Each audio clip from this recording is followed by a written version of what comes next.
नमस्कार दोस्तों, आप सभी का स्वागत है इस नई वीडियो में। दोस्तों, आज हम कार्य समय के चैप्टर पर आधारित एक इम्पॉर्टेंट क्वेश्चन करेंगे, जो इस टाइप का क्वेश्चन बार बार एग्जाम में पूछा जाता है। तो आइए क्वेश्चन देखते हैं। जैसे क्वेश्चन दे रखा है, ए अकेले किसी कार्य को 12 दिनों में पूरा कर सकता है और बी अकेले उसी कार्य को 8 दिनों में पूरा कर सकता है तथा सी उसी कार्य को अकेले 16 दिनों में पूरा कर सकता है। यदि वे सब एक साथ कार्य पूरा करते हैं तथा उन्हें 650 रुपये कमाते हैं या उन्हें 650 रुपये मजदूरी पाते हैं, तो सी का हिस्सा क्या होगा। मतलब क्वेश्चन का सेंस समझिए क्या कह रहा है। क्वेश्चन कह रहा है कोई कार्य है, उसे अगर एक व्यक्ति ए है, अगर अकेले करता है तो 12 दिनों में कर सकता है, और एक व्यक्ति बी है, वो अगर करता है उसी काम को तो 8 दिनों में कर सकता है, और एक व्यक्ति सी है, उसी कार्य को करता है तो 16 दिनों में पूरा कर सकता है। यदि तीनों कह रहा क्वेश्चन, तीनों व्यक्ति ए बी सी मिल करके यदि उस कार्य को पूरा कर देते हैं, ठीक है, करते हैं, और उस कार्य को पूरा करके वो 650 रुपये कमाते हैं या उन्हें 650 रुपये मजदूरी मिलती है पूरा कार्य पूरा करने का, तो बताइए कि सी का हिस्सा क्या होगा।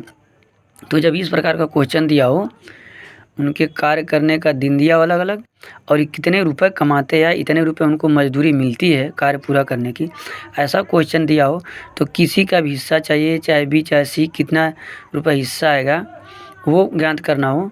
तो इस प्रकार के क्वेश्चन को कैसे लगाते हैं, आइए हम बहुत ही आसान तरीके से देखते हैं और क्वेश्चन को लगाते हैं। तो सबसे पहले हमने पिछली वीडियो में कार्य समय का बता रखा है, सेम उसी तरीके से अप्लाई करेंगे। तो आइए सबसे पहले हम क्या लिखेंगे, ए और बी और सी तीनों व्यक्ति। तो उसके बाद ये कितने दिनों में कर रहा है, 12 दिनों में। ये कितने दिनों में कर रहा है, बी 8 दिनों में, और सी 16 दिनों में। इस प्रकार से हम लिख लेंगे।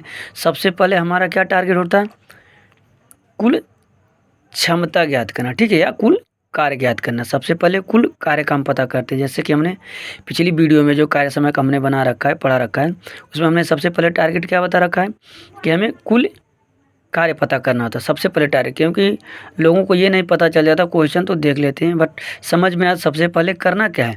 तो हमें सबसे पहले हमारा लक्ष्य पता होना चाहिए कि हमें क्या करना है। तो सबसे पहले हमें क्या करना है, इस प्रकार के क्वेश्चन में, कार्य समय किसी भी क्वेश्चन में सबसे पहले हमें कुल कार्य पता करना होता है। तो कुल कार्य कैसे पता चलता है, तो हम इन तीनों का क्या करते हैं, एलसीएम लेते हैं। जो एलसीएम आता है वही हमारा कुल कार्य होता है। तो सबसे पहले हमारा टारगेट क्या होता है, कार्य समय में हमें कुल कार्य पता करना। तो कुल कार्य हम पता करते हैं, मान लीजिए इस प्रकार से हम लिख लेते हैं। तो कुल कार्य यानी एलसीएम होता है। एलसीएम कितना होगा इनका एलसीएम होगा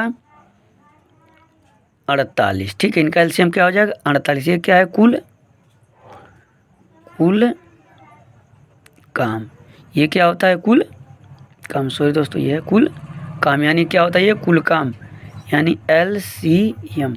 ये जो एलसीएम होता है क्या होता है, कुल कार्य होता है, ठीक है। तो जब कुल कार्य हमें पता चल गया तो उनका एक दिन का कार्य हम निकालते हैं, यही तो हम निकाल देते हैं। फिर हम एक दिन का कि एक दिन में कितना काम कर रहा वो निकालते थे, ठीक है। तो ये जब 12 दिन में कर रहा है तो एक दिन में कितना काम करेगा, तो 48 में 12 से हम भाग देंगे तो कितनी बार जाएगा, 12 से जब 48 में भाग देंगे तो कितनी बार जाएगा, 4 बार, यानी 12 चौके 48। फिर 8 से भाग देंगे, 8 छक्के 48, 6 बार।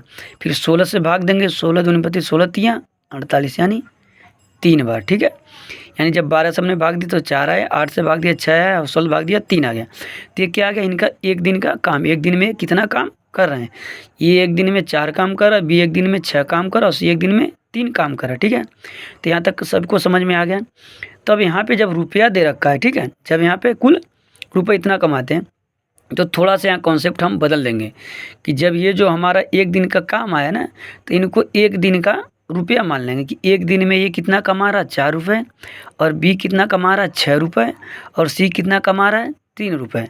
ये इतना कॉन्सेप्ट बदलना। वहाँ पे हम क्या करते हैं, एक दिन का काम है कि 4 काम कर रहा है, 6 काम 3 काम। तो यहाँ पे जब रुपए की बात आ गई, कितना रुपए कमाते हैं, इतना रुपए मजदूरी पाते हैं, तो इस कॉन्सेप्ट में हम इनको क्या मानेंगे, इस कॉन्सेप्ट में, इस प्रकार के क्वेश्चन में जब ये रुपए दिया हो तो हम इनको क्या मानेंगे, काम ना मान करके रुपया मानेंगे। तो यानी ए एक दिन में 4 रुपया कमा रहा है, और बी एक दिन में 6 रुपया, और सी एक दिन में 3 रुपये। तो इन्हें हम रुपया मान के चलेंगे, 4 6 3 रुपया, ठीक है। तो अलग अलग रुपये कमा रहे हैं, ठीक है, काम करके।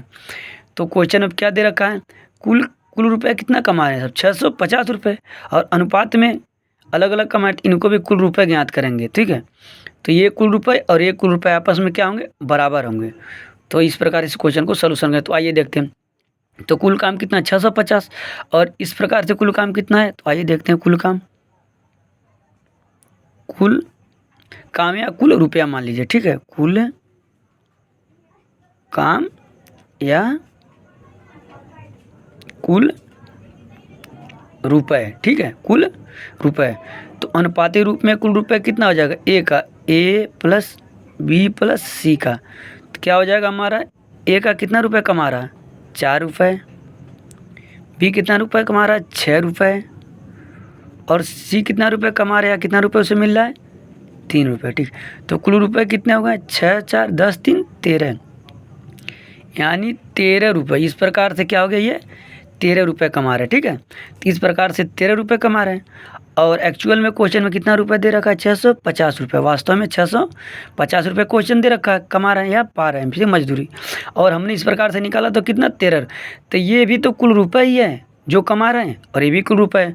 तो जब दोनों सेम चीज़ें, ये भी कुल रुपये ये भी कुल रुपये, तो क्या दोनों आपस में क्या होंगी, बराबर होंगी। ठीक है, ये चीज़ होता है। ठीक है, चाहे आप कहीं से मान लीजिए गोरखपुर से दिल्ली जा रहे हैं, फिर दिल्ली से गोरखपुर आ रहे हैं, तो दोनों दूरी तो समान हो गई, तो दोनों आपस में क्या बराबर कर सकते हैं। उसी प्रकार से यहाँ इतने रुपए कमा रहे हैं, कुल रुपए कितना हो रहा है 13 रुपये है, और यहाँ क्वेश्चन में कुल रुपए दे रहा है 650 रुपये, तो ये दोनों भी आपस में क्या होंगे, बराबर होंगे, सेम चीज़ है। तो यानी 13 रुपये बराबर कितना हो जाएगा 650 रुपये, मतलब काल्पनिक जो हमारा आया है, मान करके लगाएं जो आया है वो, और वास्तविक रुपए आपस में क्या होते हैं, बराबर होते हैं, ऐसे समझ लीजिए। तो जब 13 का मान 650, तो एक अनुपात का मान निकालेंगे हम, क्या निकालेंगे, एक का मान निकालेंगे। तो एक का मान हमारा कितना आएगा 650 भागा 13। ठीक है, तो इससे हम काटेंगे 13 पच्चे 65, यानी एक अनुपात का मान कितना आ गया हमारा 13 पच्चे 65, 5 आ गया, एक का मान 5 आ गया। ठीक है, तो अब हमें क्वेश्चन में एक का मान 5 आ गया, तो हमें ज्ञात करना सी का हिस्सा, सी का हिस्सा। तो सी का हिस्सा के लिए हम यहाँ से पता करेंगे कि ये सी का हिस्सा कितना कर रहा है 3 कर रहा है, तो ये इसमें हम इसे मल्टीप्लाई करेंगे, हमारा आंसर आ जाएगा। तो इस प्रकार से हम लिख लेंगे इसको अनुपाती रूप में, ए बी अनुपात सी, ए का कितना आया है 4, और बी का कितना आया है 6, और सी का कितना है 3।